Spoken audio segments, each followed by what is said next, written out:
क्या आप जानते हैं कि वेद अनुसार यज्ञ 5 प्रकार के होते हैं, जिसमें ब्रह्म यज्ञ, देव यज्ञ, पितृदेव यज्ञ, बलिवेश्व देव यज्ञ और अतिथि यज्ञ आता है। इनके बारे में हमारे वेद, पुराण और उपनिषदों में विस्तार से चर्चा मिलती है। यज्ञ का अर्थ सिर्फ आग में घी डालना नहीं होता। यज्ञ का अर्थ होता है श्रेष्ठ कर्म करना, शास्त्र सम्मत कर्म करना, वेद सम्मत कर्म करना। सबसे पहले हम ब्रह्म यज्ञ की बात करते हैं। हम जितने अच्छे से वेद पाठ करते हैं, हम अपने ग्रंथों को पढ़ते हैं, समझते हैं, प्रकृति की शक्तियों का सम्मान करते हैं, आदर करते हैं, ये सब कुछ ब्रह्म यज्ञ के अंतर्गत आता है।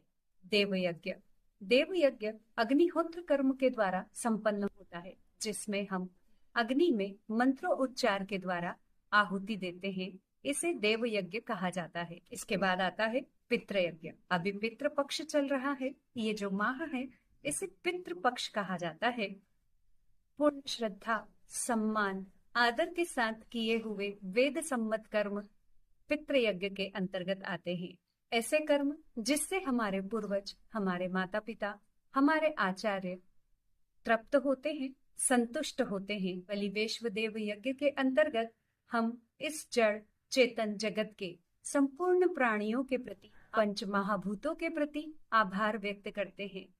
हम उनका ऋण ऐसे नहीं उतार सकते, पर हम जब नियमित रूप से बलिवेश्व देव यज्ञ करते हैं, तो हमारे द्वारा कुछ अंश मात्र उनका ऋण उतारा जा सकता है। करुणा का भाव रखना और उन्हें अन्न जल से पोषित करना ही बलिवेश्व देव यज्ञ है। हमारे भोजन कक्ष में जो रोज भोजन बन रहा है, उसका कुछ अंश मात्र एक धातु पात्र में रख करके अग्निदेव को समर्पित कर देना ही बलिवेश्व देव यज्ञ है। आप 3 बार गायत्री मंत्र का उच्चारण करेंगे। धातु पात्र के आसपास आपको जल विसर्जित करना होता है। आखिरी में आप कहेंगे इदम गायत्री इदम ममः, इदम भूतेभ्यः इदम ममः।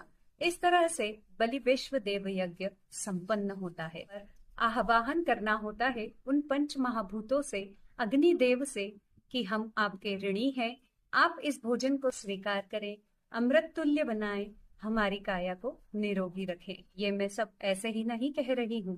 ये सब कुछ शास्त्र सम्मत है, शास्त्रोक्त है। ग्रंथों में इन सब का वर्णन मिलता है। सिर्फ हम सनातनी है, सनातनी कहने से हम सनातनी नहीं हो जाते। हमारे सनातन धर्म की महानता को और गहराई को हमें समझना जरूरी है। राधे राधे। हमेशा स्वस्थ रहें और खुश रहें। नमस्कार।